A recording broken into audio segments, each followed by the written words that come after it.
pourquoi, alors que cette pièce-ci est plus petite, ça résonne plus que dans mon autre chambre? Je ne comprends pas. Bonjour tout le monde et bienvenue dans ce nouveau format de vidéo. Voici les mini-critiques.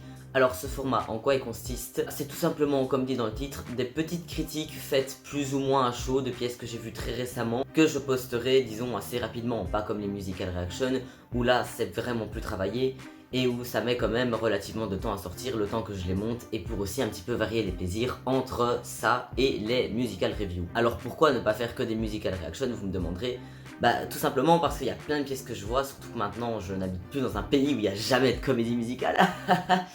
Et que j'ai pas forcément de trucs à dire pour une vidéo de 20-15 minutes. Ouais, il y en a que je vois, c'est sympa, mais j'en ai pour 5 minutes à tout casser de trucs à raconter, c'est tout. D'où l'intérêt de ce nouveau format. Ça permettra d'alimenter la chaîne entre deux grosses vidéos qui me prennent du temps à monter pour qu'il y ait quand même des trucs, et de malgré tout faire des reviews de comédies musicales sur lesquelles j'ai moins de trucs à dire. Et puis aussi comme ça, vu que ce sont des vidéos qui sortiront assez rapidement normalement, il y a de grandes chances que quand la vidéo sorte, la comédie musicale soit encore jouée. Donc s'il y en a qui veulent aller la voir, bah ils pourront toujours. Gros avantage du truc de pas les sortir 1000 ans après.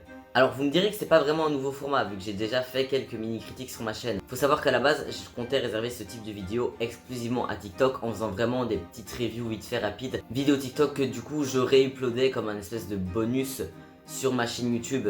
Mais bon, en fait je trouvais ça bien plus intéressant de faire l'effet inverse, de prendre le temps de me filmer correctement et de, même si j'en ai pour une vidéo de 3 minutes, bah de juste en faire un nouveau format officiel sur la chaîne YouTube plutôt que de faire des vidéos TikTok filmées dans l'autre sens. Du coup effectivement en soi c'est pas la première vidéo de ce format étant donné qu'il y en a déjà quelques-unes, mais à partir de maintenant ça va vraiment devenir un vrai nouveau format de vidéo qui sera filmé en bonne et due forme. Ce qui fait que du coup les premières vidéos de ce format, celles qui sont déjà upload sur ma chaîne pour le moment, bah du coup sont filmées à la verticale, navré, ce sera plus le cas désormais. Juste petite rectification, faut savoir que les mini critiques ne sont pas là à la place des musical reactions et inversement. Au sens où dès que je vois une pièce, bah je ferai d'office une mini critique plus ou moins chaud que je sortirai sur la chaîne.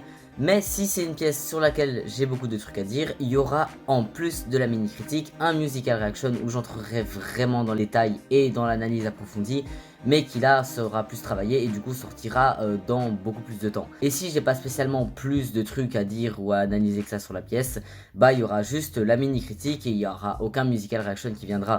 Quoi qu'il en soit, bienvenue officiellement cette fois dans ce nouveau format de vidéo, les mini critiques. Et aujourd'hui on va parler d'une pièce que j'ai vue il y a pas très longtemps. Ouais, bah c'est le principe du format, comme je viens de l'expliquer.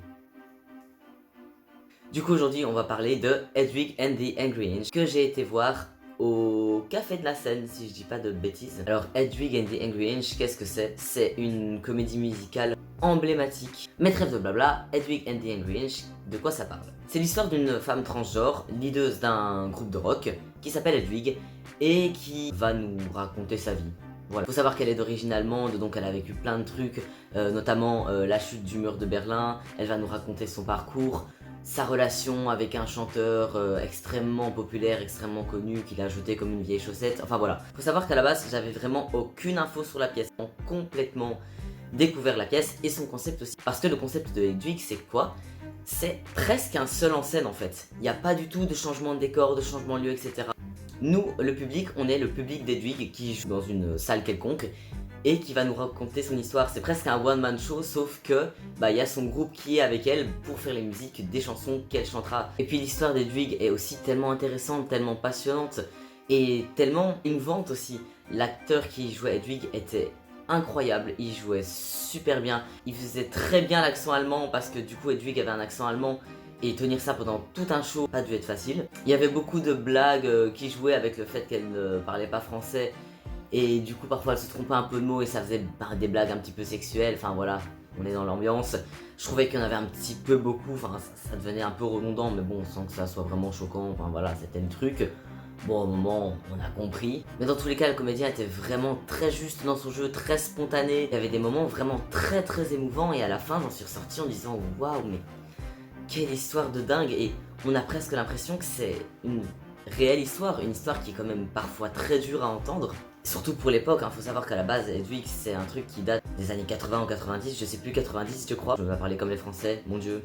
Enfin bref, c'est impossible de pas être touché par cette histoire, surtout quand c'est joué aussi bien que ça. Parce qu'en général, je suis pas fan des gens qui racontent leur histoire, leur parcours un petit peu larmoyant, regardez, ma vie était si dure, ah.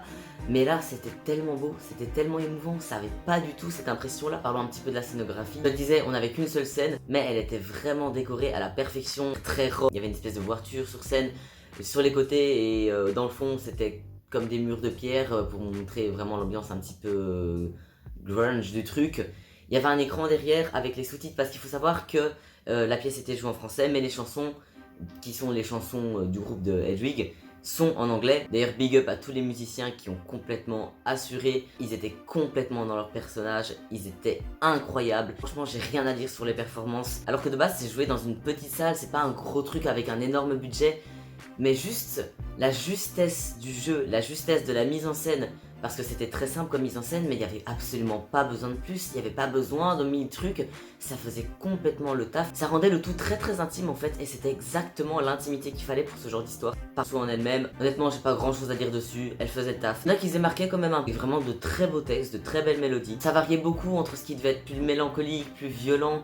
Il y avait vraiment un bon jeu entre la mélodie et les paroles qui se formait avec l'ambiance générale, franchement c'était top. Et puis bien évidemment les costumes. Hedwig, bah voilà, il y avait quand même ce côté un petit peu drag queen. Quand elle arrive sur scène, bah elle arrive du public avec une immense cape qu'elle déploie et à l'arrière il y a plein de drapeaux du milieu LGBT. Il y a plusieurs changements de costumes et de perruques dans la pièce, mais franchement ils faisaient tous le taf. Il y en a un particulièrement qui m'a marqué de fou. À un moment elle arrive avec une robe qui faisait une espèce de forme de crinoline sur les côtés, mais cette robe était entièrement faite de perruques et c'était si beau. Enfin, le travail de cette robe, elle était incroyable. Quand j'ai vu cette robe, je me suis dit ok, le niveau costume il est vachement haut. Quand ça commençait, je savais pas à quoi m'attendre. Je me dis bon, ça a l'air sympa, ok, c'est cool, le comédien joue bien, l'histoire est intéressante, bon.